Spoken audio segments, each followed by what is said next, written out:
Oh, yeah. Welcome in to the PHNX Rising Podcast, presented by the DraftKings Sportsbook app, America's #1 sportsbook. I am Max Simpson, and I'm joined by a man who's much more lively than Austin FC is, Mr. Owain Evans. How the heck are we doing? Yeah, I'm a lot better since I discovered that scoreline and just put the game on and watched the final minutes. Oh dear. Poor old MLS. Yeah. It's almost like they sent a team out, thought that they could, kind of take the piss out of this Haitian team, and it hasn't really worked, has it? Yeah. Final score: Austin FC 3. Austin FC 0.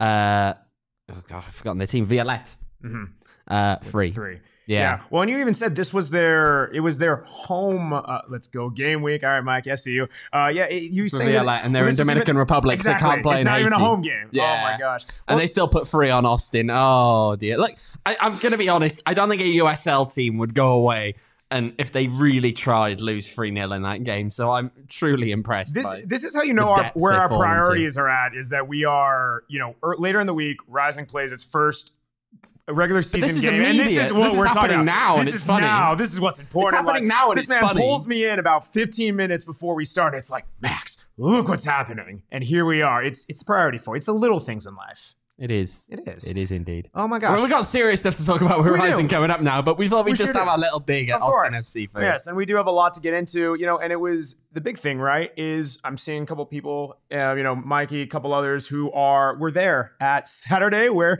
we were both at, and kind of recapping that match against GCU. It was. Well, I really don't know what to say other than it was something. Definitely a mixed game. Had some very... Better than Austin FC. Very low bar at the moment. It had some highs. It had some really big lows. But we'll start with you. What is your biggest takeaway from that match? Worst preseason performance I've seen out of them. Second half. Genuinely now. This season. It's... As a squad as a whole, right, there have been a lot of positives. And the problem, of course, now is I come out with saying, I've seen this, I've seen that, I've seen all these positives. And the one game that everyone other than me gets to see, they look like that. And it kind of makes me look like a bit of an idiot. But, hey, I'm going to still... It's usually my job, so thank you. Normally. Appreciate that. Yep. Look, I feel as though... I mean, the comment there from D. Gully is completely correct, right? The defense was incredibly shaky, yes. I feel as though there are a lot of things we could dissect. Second half, it felt like they were trying to play out of pressure a lot of times when maybe it wasn't advisable to do so. Perhaps that's one of the few things I've kind of taken out of this, which is like, well, maybe it was bad. They gave the ball away a lot. But at the same time, is it possible that in these games what you're being told is an emphasis on playing it out of the back and really trying hard? And yes, that's something that Juan wants them to do. But when it comes to an actual game that matters, do you change up that philosophy a little bit? Do you allow them a bit more freedom to perhaps clear their lines when needed? Because they didn't against GCU. That isn't something that we saw. We saw them pretty much all the time trying to play it out of the back, on the ground. Or if it was not on the ground, it was a fairly direct and yet very incisive ball forward. I just feel as though maybe that'll change. Look, second half was atrocious. I mean, there was more we could delve into if you want. In the first half even. It felt as though, look, Gabby Torres had probably one of the worst games I've seen him have in a Rising shirt. But more broadly, I just feel as though Gabby Torres and Erickson Gallardo were not reading from the same hymn sheet in terms of what they were doing. The tactical plan between the two of them just didn't seem quite there. Now, there's always going to be differences. When you actually looked at what they were doing, especially when they were dropping into a block, Gabby was dropping deeper. Gallardo was not, because Trejo was moving on out and Fuenmayor was moving on out, and these things were happening in that friendly, and it definitely, it makes sense they were playing slightly different roles, but then when they were with the ball, it was also very weird at times. They were definitely quite different, and in ways that they didn't look in the second half when we saw Darnell King and Channing Chaston. They looked like they were at least vaguely doing the same thing. Yeah.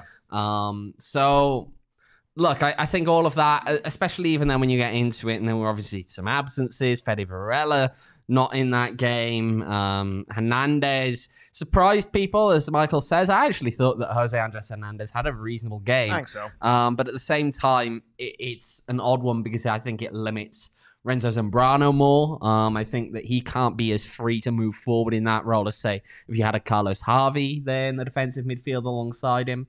And so, look, I think there's still some stuff we'll see changed. It wouldn't surprise me as well if some of those guys in that back three were different come the first game, but we'll see. We'll see. Well, there's a lot. I mean, there was a lot that to touch on in this game because it was such an interesting one where they come out slow, incredibly slow in both halves, with the second half being, as a whole, just really snail's pace the entire time. And I am curious, right, seeing Pat, okay, well, of course, Saul, how many water bottles does one man need for an hour-long show? I like to hydrate, buddy, also with the beer, too. Get out of here, trolling from home. Well, the other thing, right, that I really want to talk about is seeing Pat's comment. Looks like they just want to go through the game with a little fitness and do whatever they can to not get hurt. I think there was a bit of protectiveness, and that's why I'm curious if that's how they started both halves really slowly. I know they're growing into the game. You talk a bit about how I think it is Juan's MO that no matter how long it takes, they are going to be that team that builds through the possession. And there's going to be growing pains with that. He's even said that you cannot judge our performance based on this game, on the preseason, even within the first couple games, that this is going to be something that takes time. The question is, how long, it's a two-part question. How long do you think that would reasonably take for something to build into this? And at what point do you think, hey, we are dropping points on the table. Yes, we want to play to our identity, but things aren't going well. We need to start, I don't want to say start hoofing along, but we need to play a bit more direct. Where do you find that balance? Good question. I mean, look, it's an awkward one because in a lot of leagues around the world, the way you would look at it is these first few games, who cares? This is where it's important. It matters. It matters now, and you should be from the get-go worried about those results. You should be from the get-go really pushing hard. Obviously, this is not most leagues around the world. This is a league whereby if you finish in the top 2/3 of the table, you're going to make the playoffs. Yeah.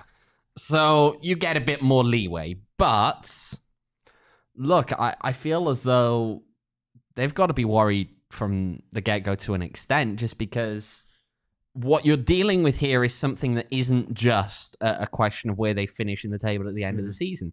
You're dealing with a complete rebuild of this squad that's actually seen some really quite painful departures in some ways. Some guys who people didn't necessarily want to see go, but ultimately the decision was made that the club will be better off without them. Well, part of that comes with added pressure. It comes with added pressure. You can't expect that you can kind of gut a squad and then just be given time to implement and stuff. There's a pressure from the get-go, and I think that Juan understands that. Yep. He does get that point, and yes, he's trying to instill his brand of football. He's trying to work on all of that, but at the same time, when you make such a drastic change, the pressure's there from the get-go because the fans saw a very poor season last year. I know it's the club's effort to pretty much never get back to that level again, because that was something else that under the PHNX Rising name, this team has never known. Right. But at the same time, those fans are going to be a little bit jittery possibly going into a new year, given the scale of the change. And you have to reassure them to an extent. They have to be given something early that's going to show them that this team means business, that they're back to maybe not the PHNX Rising of old in full, but they're back to a team that's going to compete, a team that's going to battle week in, week out, and is not going to disappoint in the way that 2022's team did. And so, for me, that clock is starting to tick already. Yeah. The pressure is already there. This team has to deliver on that.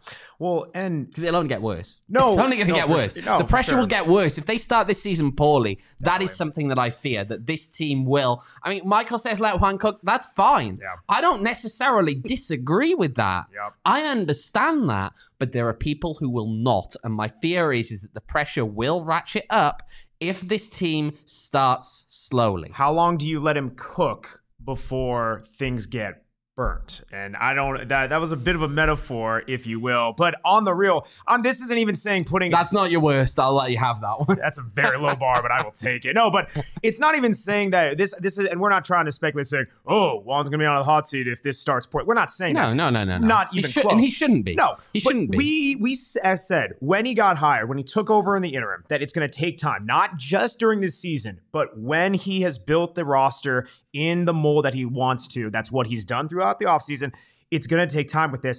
And yes, you want the results to come. And as a club of the caliber that they are, you should expect them to. I think that, for me at least, the difference is how it's going to actually resonate. When he took over and it was working with the roster that he had, a lot of it was that lack of decisiveness in the final third was dropping points, not even really getting draws because the defense, a couple draws here and there, the defense was not really holding up to snuff, but there was no offensive firepower. At the very least now, what I want to see in the next progression is, yes, they had a sloppy game against GCU, especially getting overrun in the midfield and that transition into a quick couple two counterattacks into GCU's half. I want to see them controlling the tempo, forcing the issue, and having those games where when they have the ball, when they are the dominant team, which as they should be, they are running things and dictating it on their terms. Because as we saw against GCU, when they are able to have the lion's share of the possession, knock it around from side to side, find feet. I mean, to your point, Jose Andres Hernandez was fantastic. I loved how he was pulling the strings. I thought that he was finding feet very well. Arteaga was checking down, and it was very good flow through the offense. They had nice corner balls into Trejo. He was overlapping well with Torres. All that was all well and good. But when they get overrun in the midfield, where they don't have a lot of size, when they don't have a lot of athleticism, that is where they're susceptible to the counterattack. It's what we saw last season when they got burned by teams with speed. And that defense, for all the strength and height that they have, they don't really have a lot of guys back there who are pacemakers. So that to me is going to be the difference, is if you control possession, you're fine. But what happens when you lose it? And I think that's the linchpin that I want to see moving forward when they are controlling these games. Can they sustain it? And what happens when they don't? And I think that's what we saw manifest on Saturday, the highs and the lows. Yeah, I've probably got 2 points to make. One is actually going back a step, back to your timeline, because I have actually thought up now what I'd probably give as the timeline. The other one, though, I'll follow on from you as to what could be one of the most important things this year. To me, Manuel Arteaga does not have a true backup. No. Okay? You did say there that, is no true number 9 who is going to be the physical, technical, matches all of that. There is not one on this team at present. Mm-hmm. They're just not here. So a large part of this season is going to be how fit is he? How much does he actually perform? How many minutes is he given? Because when he's not on the field, this team's going to have to change his game plan. And you want to be versatile. You want to have a squad that's going to be versatile. You don't want to be a squad that's forced into changing how it plays. Yep. And to me, there is no true replacement for Manuel Arteaga on the team. Yep. I don't know who it is. I don't know who the real backup number 9 is. Mm-hmm. So I think that's going to be one of the critical things this year. Now, going back actually to the point from earlier, actually about how long we're going to, or how long Juan really can kind of have to make this squad gel. Yep. I'm going to put a bit of pressure on early, actually, in some ways. And I'm going to say this team has 2 away games. I think those 2 away games, look, should Rising beat Charleston? Yes, they probably should. I think Charleston are a borderline playoff team at best. Loyal's a more difficult game, or especially away from home. But I think that this team has to come back and put on a good competitive display in the home opener. There is a lot of positivity around this home opener. There's a lot of talk about the new location, all of that kind of buzz that's going around, and the team are really trying to build off that. And a large part of that is going to have to build off of people who are not us sitting here. It's not the people watching our show, actually. There's going to have to build a lot along people who don't follow this team very closely. Yeah. And for them to come out and possibly buy into the hype of that opening home game at 38th Street in Washington, and if they come out and see a poor performance from PHNX Rising, I worry that they, with what maybe the limited knowledge they have, look at this and say, well, it's kind of like the team looked last year. They're bad. And I fear that you lose some people and you've got to really try and win them back. Get a good performance at least, even if not a result, but a good performance against Loyal at home. I think you can build some real positivity up going into the rest of the year. Okay. So what I'm hearing is you're giving the first month this is really the pivotal one going into through mid-April, late April into May of like, that's kind of the time frame of like, we're going to know what this team looks like. Yeah. Okay. Yeah. I mean, this team's it's going to take a little while, but But look, yeah, I think by the time this team is hitting like April, May, they should be looking like the team that they're ultimately going to be. If they're still having growing pains at that point, I'd be quite concerned, to be honest. Yeah.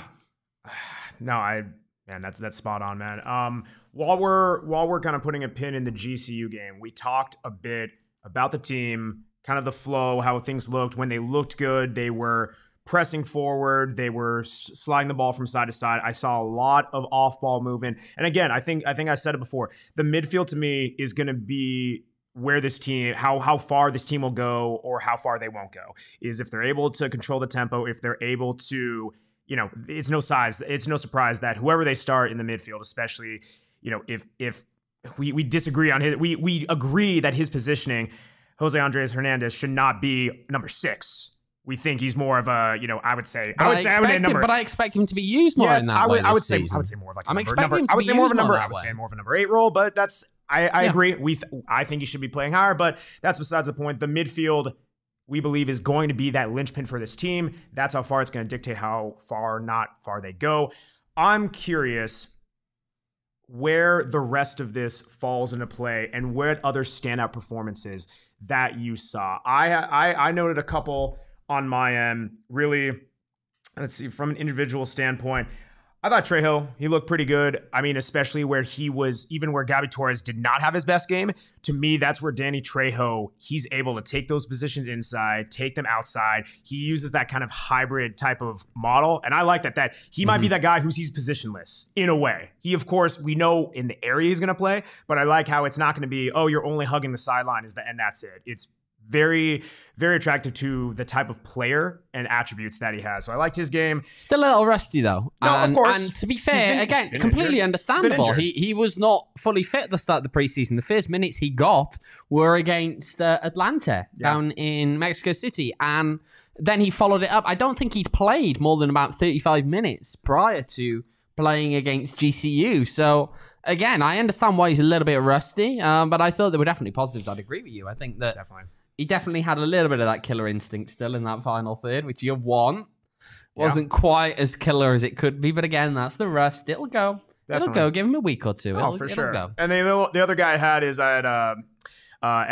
Emil Cuejo. I liked his really just off-ball movement. Again, he's kind of another guy who I think he has a bit more of that positioning in that, in a way, number 10 role, but I think he's really going to be a playmaker. He linked up play well. He was spraying the ball out wide over the top in like not just a hoof it kind of way, but I think the offense is really going to go through him, especially linking up with the midfield. So I'm super excited about that. Anyone else? I also give a shout out to, like we said, we both said mid-game, Kev Lambert, center back. I think he'd be a fantastic center mid, and yes, he recovered several times for that team. While we could use his physicality in the midfield, I'm now fully convinced. Put him at center back. I don't think there's any doubt at this point. Like, you got anything else on that? I've been singing Emil Cuejo's praises for pretty much the whole preseason. I think that he's stood out a lot more than we were necessarily anticipating. You know, from the talk that I'm hearing, it's that this playing style probably suits him better than what Sacramento's did. And he's a guy who, he has quality. He was drafted by an MLS team. There's quality there. To me, the performances he's put in this preseason, the way he looked against GCU, but also against other teams previously, make me less concerned about the fact that Fede Varela has been missing for a few weeks from these games. For the last 2 games, he hasn't featured in any of these preseason games, which makes me worry about his ability to start the game in Charleston. I get the feeling, and it was kind of hinted at after the game against GCU that look, there's going to be issues of injuries going into this next game, and there were some other guys as well who didn't really feature. Again, there were injury issues, so. Yeah, I'm worried about Fede Varela not being available, but Emil Cuejo has definitely given me a kind of a degree of feeling safe, I guess, in his hands, rather than having to solely worry about Fede's unavailability. 100%. Anything else from GCU that we missed?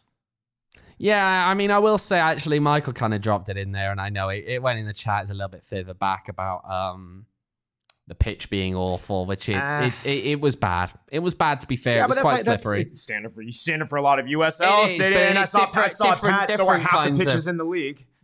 Bit different though. Yeah. This was quite slippery. There were a lot. It was kind of rough. The number of people who fell from both sides, genuinely, it was not good. Even when we stepped out there after the game, it was a bit slippery, wasn't it, on that pitch? It was weird, very weird surface. But hey, I mean, look, it's done now. It's done. That's how it happens. It's done. Preseason. Well. We will, preseason's in the rearview mirror. We will look forward to regular season around the corner later this week. We're also going to look forward to our friends at Circle K, because I think you guys heard last week, and on some of our other pods, that we are partnering with them. We got a lot of cool things going on as producer Lee is scurrying to get the Circle K snack cart. We absolutely love that. But to kick things off, we're teaming up with them for an awesome giveaway. Text PHNX. Well, actually, I probably should wait because she's going to pull up the banner. She is actually really hustling. She actually has a lot more. She has a. Well, she has a lot of. Really, wow. Gosh, we'll move on to our next topic. We're going to be talking about Charleston Battery's team. The real question here is, who's quicker, Leah Merrill or AJ Cochran? Oh my gosh. Vote in the chat. Thank you. Oh my gosh. Actually, thank you. Yes. But the way I sprinted to get this. I'm just saying, you put in a shift in. We appreciate that. Well, I started the gas card portion of it. I'm like, oh my gosh, wait, we need the graphic up. Thank you for being here. Multitasking at its finest. So, as I was saying, to kick things off, we're teaming up for an awesome giveaway opportunity. Text PHNX to 31310 for an opportunity to win a $500 gas card. See show notes for details. And by the way, they're going to be doing different giveaways all the time throughout the season. This one right here, this $500 gas card, they're going to be drawing the winner the week of the 20th. You have less than 2 weeks to enter. It's literally texting a number. That's all you got to do. Do it if you want $500 in gas card. I don't know why you wouldn't. So there you go. Do that and grab some awesome snacks from our friends at Circle K. They're also a proud partner of PHNX Rising, for fun fact for those of you who do not know. And while you're grabbing there you go. Thank you. No, we appreciate it. And while you're grabbing Circle K, you can grab a Four Peaks. While you're there, our friends at Four Peaks are doing all kinds of fun stuff. You can grab your tickets to their amazing spring beer dinner at fourpeaks.com/events. It's like a whole 7 or 8 course meal that they're doing at the pub. Like, it's actually really cool. I happened to stop in there on Friday to grab some beers with buddies, and yeah, man, like, it's a whole thing. I get emails with the pictures of the food, and it looks amazing. I'm literally like drooling. I'm like, I need to go. I need to like not eat for like 24 hours to just like save myself for 7 or 8 courses. To be clear, I'm guessing these are like 7 or 8 reasonably sized, not like huge portions. You're not wrong. Just let me have it. Come on. Yeah. I gotta cleanse the palate. It's all part of the thing. But yes, it's classy. It's classy. I'm classy. Yes, pinky's out. Classy. Drinking my Four Peaks Suns brew. But yes, grab your tickets. Scan at fourpeaks.com/events, doing all kinds of things. You must be 21 years or older to enjoy our friends at Four Peaks. All right, buddy. Much like we are. Yes. Yeah. We're getting the tower going. Suns brew today. Yeah. Well, talked a bit about Charleston, and you mentioned earlier that we think we should handily beat them. Any intel? What can you tell us about the Charleston Battery? Yeah, see, I didn't say it quite handily. I said this is a team that is probably going to be scraping the playoff line. Did I say handily? Oh, I thought you said, whoops. I think Rising should beat them, but that doesn't mean handily, and it doesn't mean they will. Look, Charleston is, in many ways, done what PHNX Rising has just done. They have gutted that squad. And a large part of that comes from the fact that they have a new head coach. Didn't work with Connor Casey last year. Ben Pierman's come in. He came in from Memphis 901, a fellow USL Championship Eastern Conference team that last year did quite a bit better. There was a lot of talk about kind of money in Memphis. I've heard that thrown around quite a bit. So maybe not a huge shock that he jumped ship. But to Charleston, I don't know. We'll see. But hey, we don't know what exactly is going to happen because, again, this is a lot of change there, a lot of change in the roster, a lot of change in the backroom staff as well. And so it's judging quite what they're going to do tactically is tough. We have a vague idea what Rising are going to do because we watched them in these preseason friendlies. Charleston, we don't have that benefit. But If we had to make the educated guess looking at the roster, they're probably going to go with a free back. Okay. Slightly different than what Ben Pearman did when he was in Memphis. He didn't do that. He used more of a fullback. But, I mean, the guess is a free back right now. Up top, you're going to have Augie Williams. Augustine Williams is a guy that should be very familiar to a lot of you watching along at home because he's spent a lot of time in the West. He spent time with San Diego, LA Galaxy 2, Portland Timbers 2. And this guy's been around since 2016 in USL. Okay. In that time, he has scored 52 USL goals. He's going to be a bit of a menace up top. He scored 15 last year.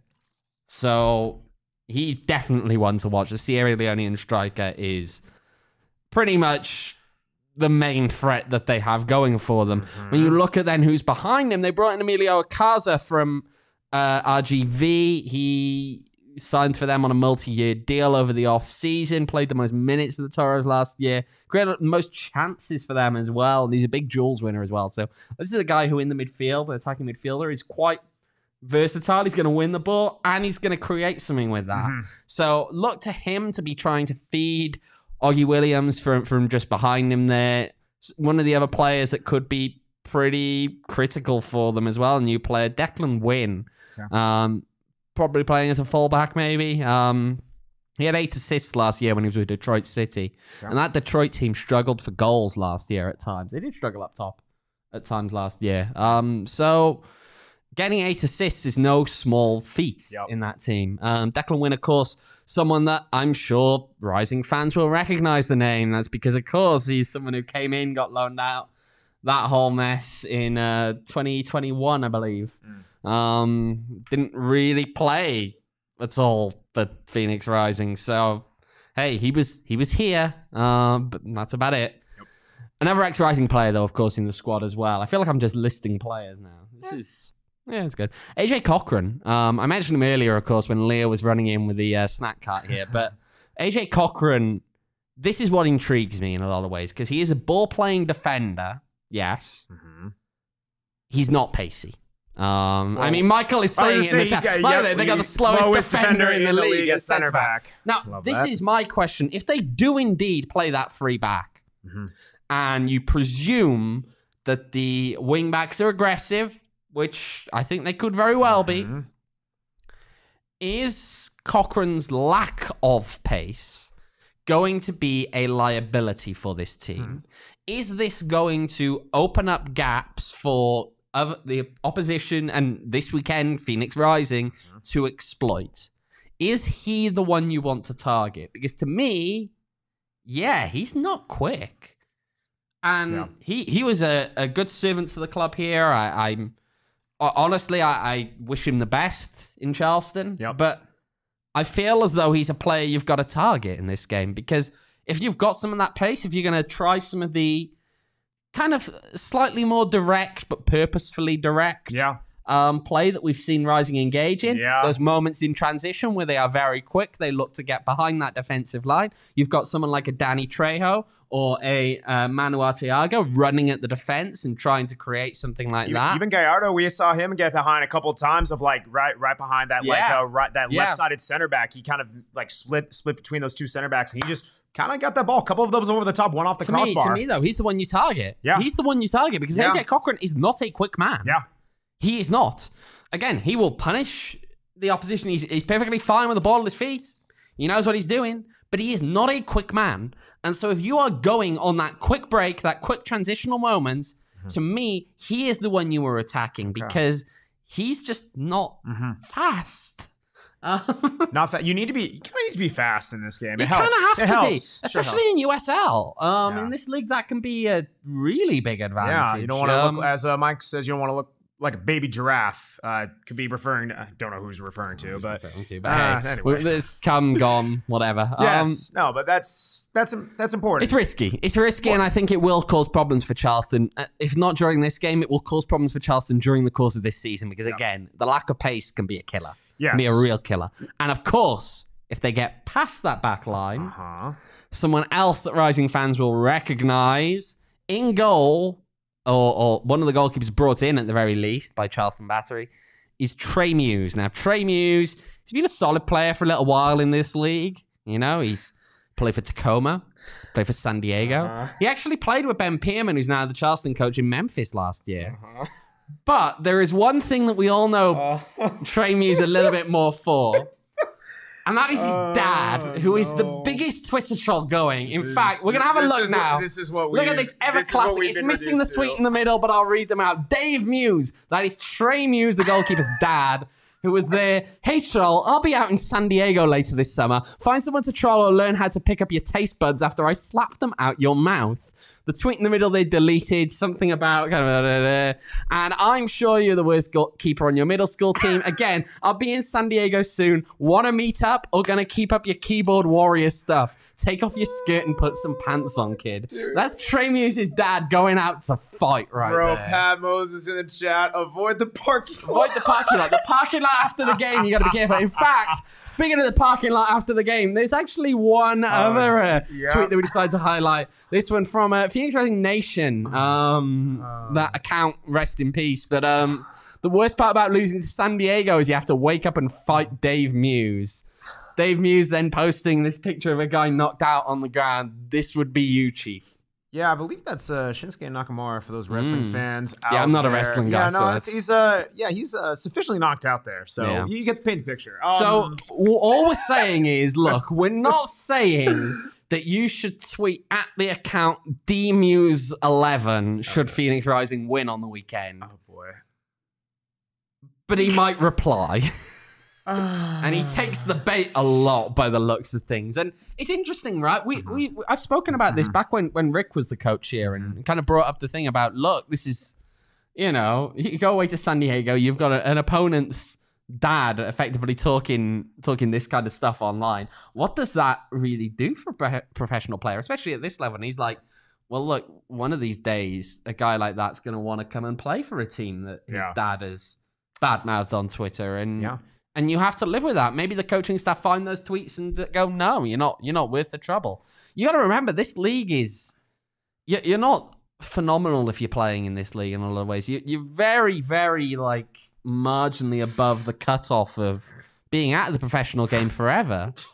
Mike, with the John Moran shot. Oh, dear gosh. But, you've got to be honest here. You're not far above the cutoff line that sees you drop out of the professional game. And it's risky. It's risky when you've got someone doing that kind of stuff.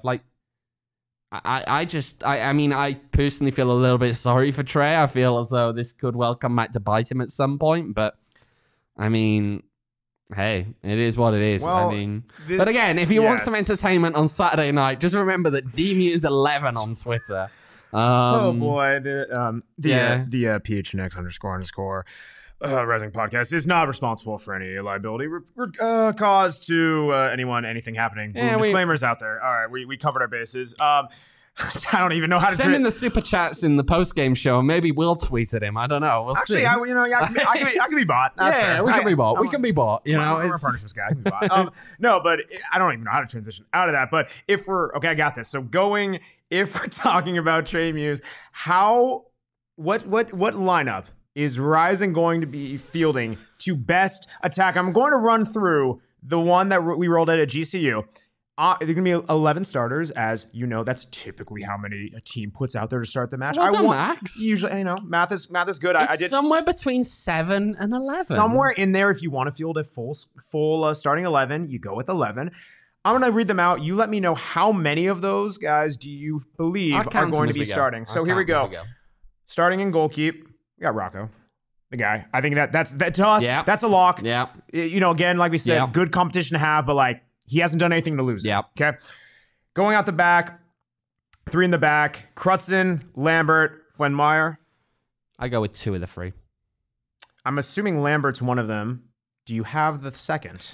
I'm going to caveat this slightly by saying, look, Juan admitted himself that there could be some disruption this week due to international duty. There are 2 teams that are playing friendlies this weekend, actually. Turns out Panama are. So that involves Carlos Harvey, potentially, and Jamaica are involving Kevin Lambert. Now, I'm not necessarily hearing enough to say that both of them will be gone. Sounds though it may only be one of them, but I'm going to go with 2. Okay. Those back 3. Okay, we're going to go with, the pseudo wingbacks, Gabby Torres and Gallardo. 1 of those. See, even though Gabby, I don't know which one you're talking about. Even if Gabby Torres had a bad game, I'm still going to go with both of them. Especially, listen, I'm going to give Torres the benefit of the doubt. He had a good season last year, carries over. He's built up some goodwill. And plus, Gallardo, I've loved his play, especially what you've told with me of him, what I watched at GCU, getting in behind that like threatening play. Yes, gets a bit caught up, but granted, that's where they want him up the field. So I like that. I'm going to say keep both of them. Going in the heart of the mid. Yes. Okay. Going in the heart of the midfield, we got Jose Andres Hernandez and Zambrano. Well, I like them both. I like them both. I'm for sure going with... I don't necessarily think that would be my first choice, but I think that potentially given constraints that could come, I'm going to say both. Okay. I will say for sure Jose Andres Hernandez. Zambrano, I don't know, coin flip. Zambrano should play. You think? Huh? Yeah. Okay. Right. Yeah. We disagree on that. I feel as though, again, look, what we saw out of Jose Andres Hernandez, out of Renzo Zambrano in that game against GCU is not him at his best. It's not what he can best do, because I think he was more limited by being paired with Jose Andres Hernandez. Okay. I feel as though with Carlos Harvey in the defensive midfield alongside him, it frees Renzo Zambrano to be a little bit more advanced at times. Even though you did say you liked Jose Andres Hernandez to start. Or at least I didn't say it was my first choice. I said I think he's going to start. Okay. That's the difference. Thank you for caveating. I personally am not certain that we're going to see Carlos Harvey available for selection this weekend. Okay. That is why I'm going to say that those Appreciate two the caveat. start. This is fair. Okay.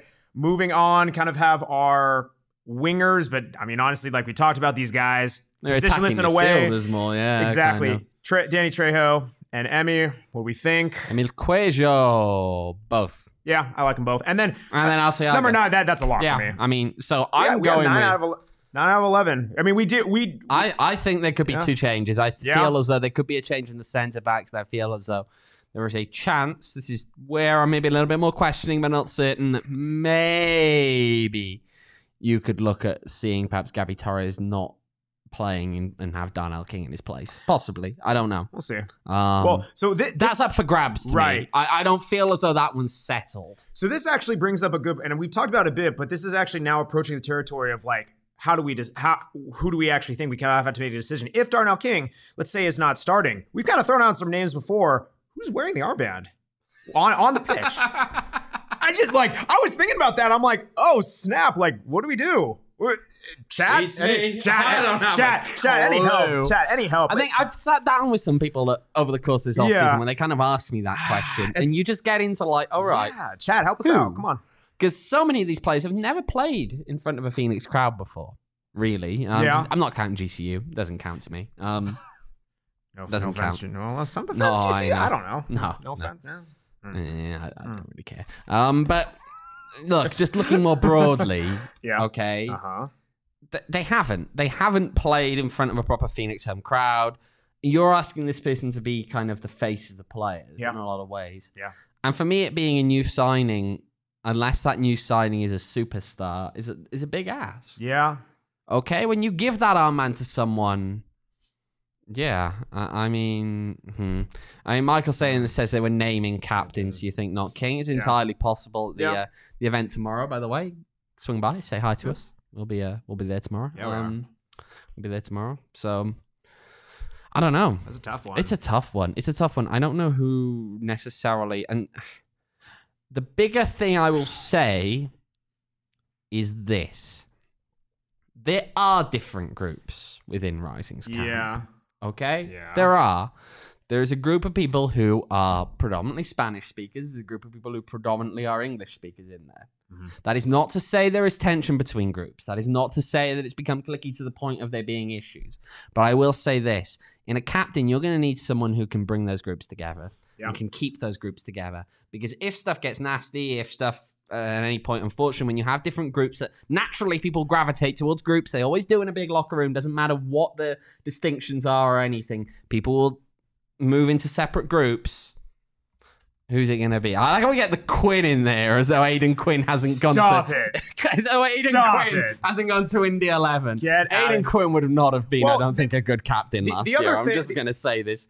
in advance now. I don't think he'd have done a particularly good job as a captain. No slight on him. Very good player. Not sure that he was right for that role. I think the caveat with this too is like, you see this right with clubs, is that if Darnell is not a starter, there's a way in a world where like he is captain, but you still have to have someone wearing the armband. So like I still think for all intents and purposes, he is still going to be the leadership guy. He's going to have a very prominent role, even if he's not wearing the armband in starting 11.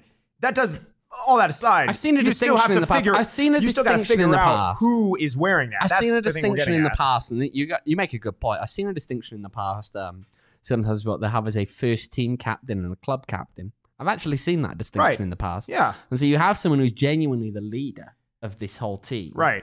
From a playing style. But you've got to give the armband to someone else because they may not be starting. No, and that's kind of what I'm getting at. It's still that's just the crazy thing is like I'm still baffled. I could not tell you. Juan has always pointed out the whole and I mean, this goes back to when we first asked the question of, is Darnell going to retain the captaincy? Well, you need a broader kind of group of leaders. You can't just have a leader on the team. You can't expect that one leader is going to, do it all by themselves. You can't we'll do it like the U.S. men's national team, where it's a committee, and every other game it's a different guy who's wearing the armband. I got it solved, guys. I got it solved. That look is like deadpan. You don't like that. I also don't like that. That's why I'm joking. It would be an awful decision. It would be. I mean, it's almost like I was high or something. Like I took some OGs. Bam, transition for you. It is official. This is the problem. See, Max, right? Right. No. Before we move, I am killing your transition here. That was you have already killed it, Max. You make these transitions. They might be good. You can't then pat yourself on the back. That's what I do. It's what I do. It's someone's got to do it. Hey, but OGs and your strawberries and cream Happy Balance gummies are live on the shelf, folks. As always, you can find them at your local dispensary by checking out ogsbrands.com. You must be 21 years or older to enjoy responsibly. And while we're talking about fun things, dude, we didn't have really a fun time at Game Show Battle Rooms today because our team lost. It was rigged. It was a whole hoax and everything. It was a hoax. It was a hoax. The deep state were involved. But yeah, Game Show Battle Rooms was quite the time.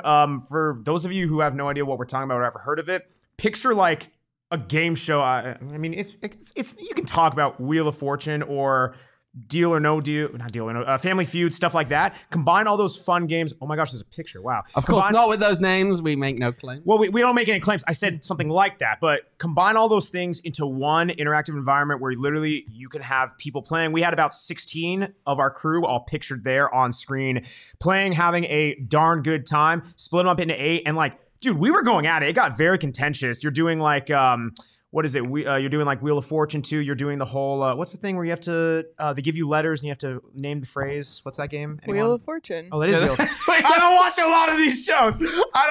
Classic. It is Wheel of Fortune. Oh dear gosh. But no, they had all those fun things and we were just going at it. You need a minimum of 6 people to do it, but they told me they did a group of 90 people. So it's perfect for 90. That's a 90, not 19. 90 people. But it's great for... That's impressive. It is. It's great for families. It's great for businesses, birthdays, bachelor parties, bachelorette parties, whatever. Like all those fun things. They got everything. They can cater, do all kinds of fun stuff, but like super fun. It's the one we went to in Arizona, in Phoenix area. It's off of Ray and the 10, Ray and 10.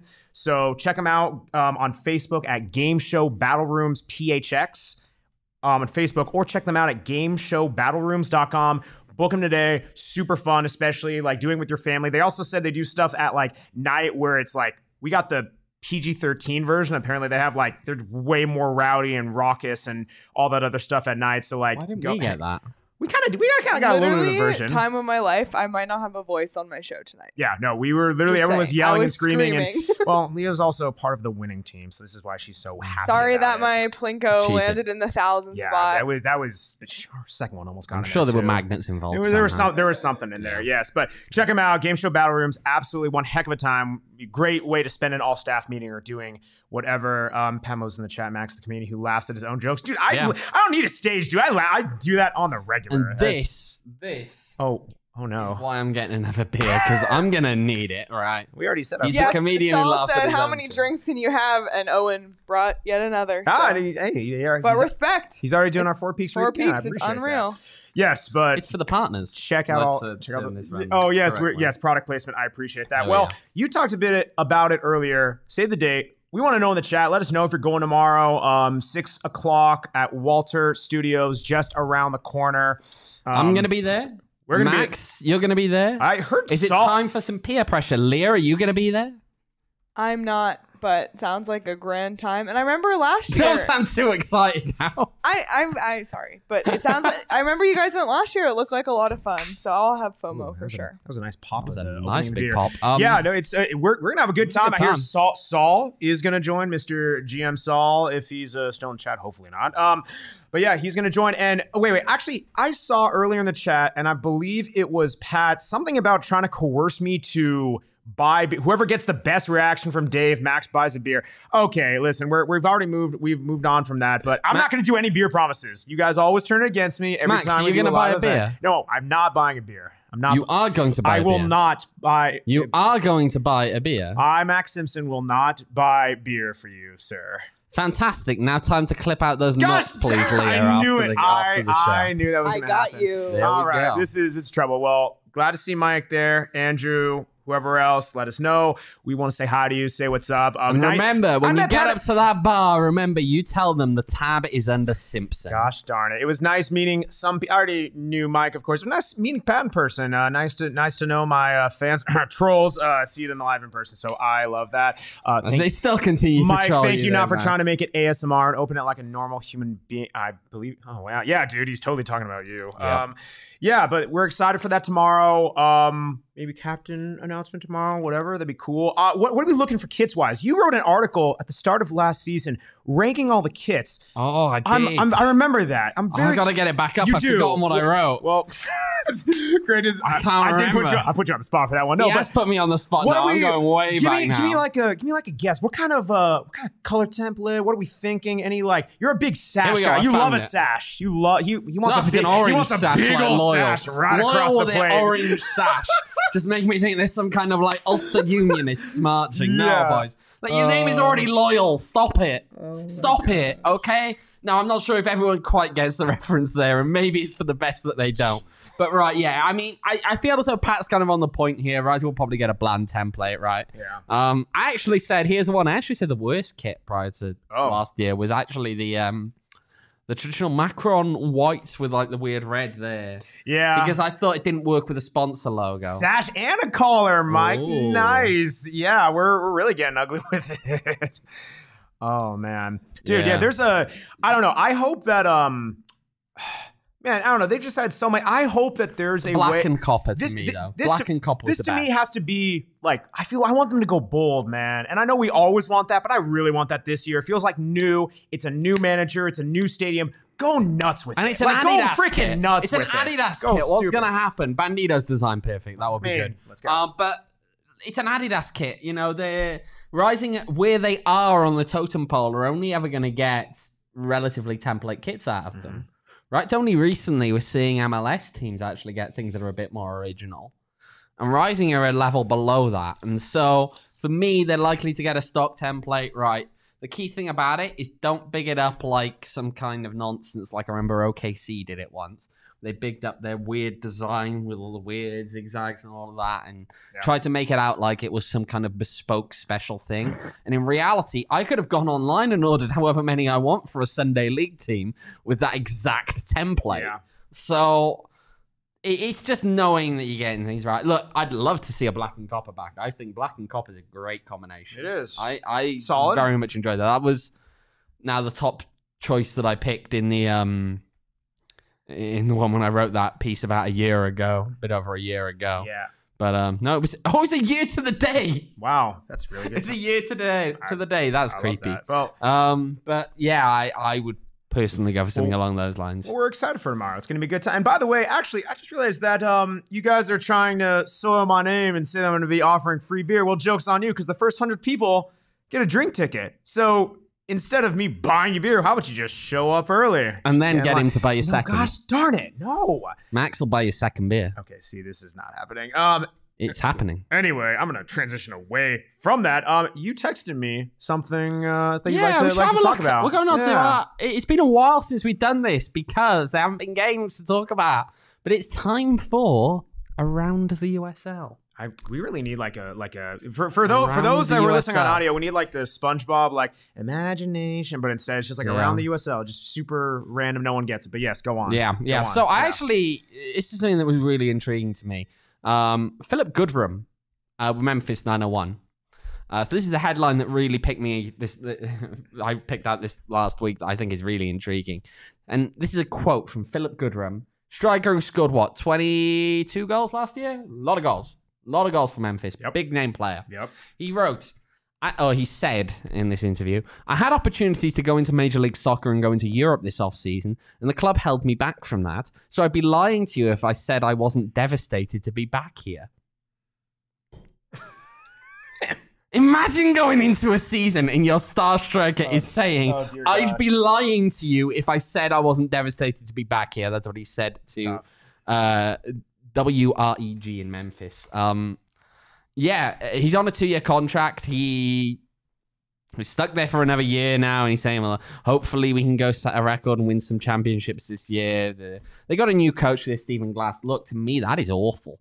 That is setting a very negative start to the season for a team that is ultimately looking to repeat what was a very successful year last year under a new head coach this year. Yes. In a position whereby, Memphis doing the opposite of what a second division team should. I agree. And especially, this is the key thing, especially because unlike in other second divisions around the world, you can't say to the guy, give us one more year because we're going to get you to that top flight and you'll do it with us. You can't do that. You're not getting him to a top flight. So you've got to let him go. Right. He's going at the end of the year anyway. He's going for free. Mm-hmm. I'd be very surprised if he stayed. After something like this, I'd be very surprised if he stayed. And you got to remember, I know people will say things like, well, it's going to make sense for the club as well. And it does. I understand that. But you also have to remember there's a cost to keeping him there. Mm-hmm. Cost in two ways. Cost this year in terms of his unhappiness is going to cause you problems. And the other cost comes in the hesitancy of other players with ambition will not want to sign for your club, or at the very least, they're not going to sign anything more than a 1-year deal. Why would you? Yeah. Why would you? Serious talk now, right? That's fair. And I can give you the Rising comparison here, right? Yes. If Phoenix Rising did to Ben Lund what Memphis 901 have done to Philip Goodrum, Danny Trejo would not be here. Dang. I will be honest. Danny Trejo is a player who has said all along, look, and I don't say this to take away from him. I don't say this to make it look as though he's only here for himself or whatever, right? No, he's going to give it his all this year. I'm expecting him to really contribute this year and be an important part of this team. And I do think that he buys into everything. But he's a player with ambition. He wants to play in MLS. Yeah. And I understand that. If you're a footballer, you want to play at the highest level you possibly can. And most importantly, as a team, you want those players on your team. Because A, they've probably got the quality that they're at least borderline getting up there anyway. And B, do you really want to get a bunch of guys who it doesn't really matter to them individually that much about how they as an individual perform? No, you don't. No. But he wouldn't have signed here, I don't think, if Rising sets a precedent that they're not going to let players move on when an offer comes in for them from a higher level. I don't think he does. Yeah. And I think that's the message that Memphis 901 has now sent to the potential player pool. Yeah. That if you sign more than a 1-year contract for us, we could be very, very sticky about how we let you leave and leave to a better team. So if you have ambition, the only way I see you signing for them now is a 1-year deal. And Memphis doesn't get anything out of that because at the end of that 1-year deal, you are gone. You are leaving on a free. That's tough. They get nothing. Yeah. So why, as a player with ambition, would you ever sign a deal now more than 1 year with them? Yeah. Why? The club's biggest advocate and the biggest thing that they can do to tell their own story is through the players. And if you lose that narrative, damn man, what do you do? That's not a good look. It's not a good look. Yeah. Bad move. But anyway, there's more USL stuff as well because, of course, it's opening weekend. It's opening weekend. Should we have a look at some of the games that we like? What games do you like this weekend? I gotta pull up. We talk about the Western Conference. We'll focus a little bit on there. The defending champion, San Antonio FC. They will be playing at home. They're hosting Oakland Roots. They're not lifting the championship band on that weekend. They're waiting apparently for that one until they play PHNX Rising. So, classic. Interesting. They're lifting it against the one team they couldn't beat last year. Classic. They lost twice in that game. It's quite the matchup there. I see got another El Paso and Sac Republic as well. El Paso, Sac Republic. That'll be interesting. Well, I'm intrigued what Sac Republic look like this year, bolstering themselves after that Open Cup run last year. El Paso, of course, new coach coming in, a lot of changes there. I don't know. We'll see. A little firepower in the East. We'll Tampa Bay Rowdies, Indy 11. Tampa and Indy 11. Indy were a disappointment last year, but there's been quite a lot of change this year. Shoot. One of the few that remains, Solomon Asante, of course, familiar face of PHNX Rising. You got Aiden Quinn coming in there. What can he do? What can he do? For Indy 11. Yeah. We'll see against Tampa Bay Rowdies, especially against a Tampa Bay Rowdies side that's been hampered by injury. Yeah, and then very, very big name player getting injured out of there. Oh yes, and that's in the reigning MVP. Well, not a match on Saturday, but of course the Sunday Showcase. The only match on Sunday is RGV against our favorite, Las Vegas Lights. Don't bring up Las Vegas. Please don't do this to me. No, I actually think the more interesting one is San Diego Loyal against Detroit City. Everyone always talks about Detroit, and hey, there's a whole nonsense online last week, as there always is, because they're gobby. I'll be honest, they're gobby. It's just what they are. Define gobby. Fans are gobby. Define gobby in. No, I'm gonna like not to define gobby in more words. They're just gobby. Okay. They're gobby, right? And I get the feeling that we're going to actually get a better look at what they actually made of this year, because they were not that good last year. Yeah. They were good enough to make the playoffs in an East that was a big gulf between the different things. I mean, Michael renders his verdict there. Thanks, Michael. Expert analysis. Why don't you come join the show? We'll put you here. You can come sit next to Max and tell people about what you think about Detroit City. But I'm intrigued to see how they perform against a San Diego team that on paper has actually made quite a few additions. Actually, there's one thing we forgot to mention earlier as well is that, Charleston have got another addition likely coming in tomorrow, according to Devin Kerr. Devin Kerr is currently reporting that come out in the morning, and he's hinting that it's a good player. Yeah. So we'll see. But yeah, how will Detroit hold up when they play against San Diego Loyal? I mean, this one's going to wind some people up in the chat because, of course, they don't want to see Detroit win. They really don't want to see San Diego win either. But that's also a big game for Rising. 2 games against San Diego coming up. You want to get a look at them now and work out how it's going to work. So weird back to back. It's such a week off in the middle. Well, yeah, but like back to back matches. Such a weird. I don't know why. I don't like that, but at least they're you're done. You're done with them. I agree with Mike and Tyler in the chat that to me it is Indy. I'm curious how they play Tampa or Indy. That's the game for me. That's the game of the week, I think. Couple other matchups. Of course, it clashes with PHNX Rising. So sorry, guys, you're not watching it. Yeah. No, don't be that person. Log in someone's account. Don't be that person. How many? Do it for other teams' games, sure, but not when your own team's on. Watch your own team. That's fair. Yeah. Yeah, unless it matters to your team, which this one does. That not. I respect. Yeah, I will. I'm not a multi-screen guy anyway, so I'd only be watching Rising. But if you aren't able to focus fully on what PHNX Rising are doing, remember, of course, you can catch up that night. Yeah, because we'll be talking about it in the post-game show after around 8 p.m. Arizona time. You'll be on Charleston time, roughly. Make sure to just follow along on social media. We'll give you a hint when we're about to go live.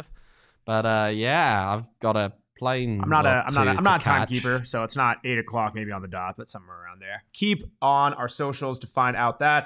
But you can catch a lot of other games as well, even tomorrow on the DraftKings Sportsbook app. Can't watch there, but you can sure bet on there.